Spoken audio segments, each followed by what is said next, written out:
সশস্ত্র বাহিনী শহীদ রাষ্ট্রপতি জিয়াউর রহমানের নেতৃত্বে আমি সর্বপ্রথম বিদ্রোহ করি। শেখ মুজিব বিদ্রোহ করে নাই, শেখ মুজিব স্বাধীনতা ঘোষণা করে নাই, শেখ মুজিব পাকিস্তানিদের হাতে আত্মসমর্পণ করেছিল। এটা আমার পিএইচডি বইতে রেকর্ডেড আছে।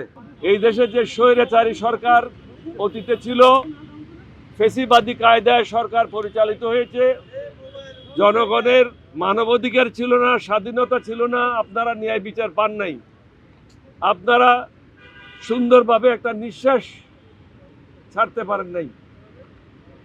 অসহনীয় একটা অবস্থায় আপনারা বসবাস করেছেন গত 15 বছর যাবৎ। তত্ত্বাবধায়ক সরকারের প্রধানকে আমরা বলেছি, এই 83টি যে প্রস্তাব সুপারিশ আমরা দিয়েছি,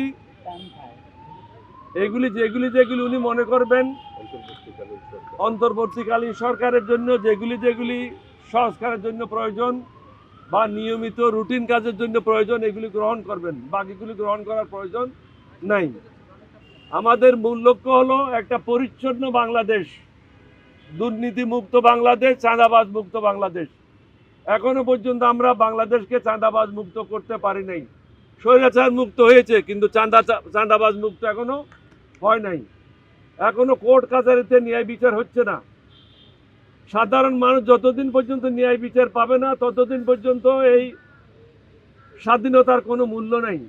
প্রত্যেকটা মানুষ বুঝতে হবে আমি একজন স্বাধীন দেশের নাগরিক। সেই বিবেচনায় রেখে আমরা 83টা প্রস্তাব দিয়েছি। এই প্রস্তাবগুলির মধ্যে অনেকগুলি আপনাদের সাথে আমরা শেয়ার করেছি বিভিন্ন সময়। 8ই আগস্ট একটা প্রেস কনফারেন্সের মাধ্যমে আমি 30টা প্রস্তাব দিয়েছিলাম সরকার, এই অন্তর্বর্তীকালীন সরকারকে, এবং 17ই আগস্ট 38টি প্রস্তাব দিয়েছিলাম। আজকে প্রস্তাব দিয়েছি 15টি নতুনভাবে, সর্বমোট 83টি প্রস্তাব। এই 83টি প্রস্তাব ওনারা যদি ভালোভাবে গ্রহণ করেন, তাহলে একটা পরিচ্ছন্ন সরকার বাংলাদেশের সামনে আপনারা পাবেন। যে ইসলাম ধর্ম মানে না, যে মুসলমান কোরআন মানে না, যে মুসলমান আল্লাহকে মানে না, রসুলকে মানে না, তাকে সাথ দেওয়ার কোনো কারণ নেই।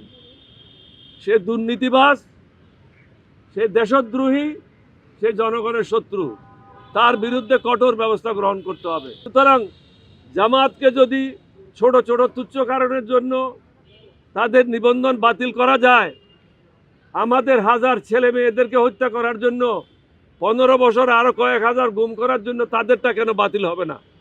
এটা বাতিল করা অত্যন্ত প্রয়োজন, কারণ না হলে আগামীতেও স্বৈরাচারের জন্ম বাংলাদেশে হবে। আমরা কিন্তু এই স্বৈরাচার সরকারকে আপনাদের মাধ্যমে বারবার বলেছি, পলানোর সুযোগ পাবেন না। আমার প্রেস কনফারেন্স যারা অ্যাটেন্ড করেছেন, আমি সবাইকে বলেছি 2024 সাল হলো গজবের বছর এবং অনেক নতুন নতুন ঘটনা ঘটবে, তাই ঘটেছে, আরও ঘটতে পারে। আমি সাবধান করে দিয়েছি। তত্ত্বাবধায়ক সরকার, অন্তর্বর্তীকালীন সরকারের প্রধানকেও বলেছি, আপনি এখনো বিপদমুক্ত নন।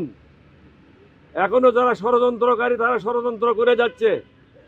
যারা হাসিনার পদলেখী ছিল, তার লোটা উঠাইতো, তারা এখনো চাকরিচ্যুত হয় নাই, তাদের বিরুদ্ধে দুর্নীতির অভিযোগ নিয়ে কোনো তদন্ত শুরু হয় নাই।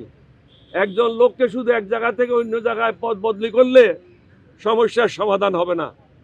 যারা প্রকৃতপক্ষে দোষী, দেশের শত্রু, জনগণের শত্রু, তাদেরকে জেলে নিক্ষেপ করতে হবে, তাদের বিরুদ্ধে কঠোর ব্যবস্থা নিতে হবে। তাহলেই এই দেশের মানুষ শান্তিতে ঘুমাতে পারবে।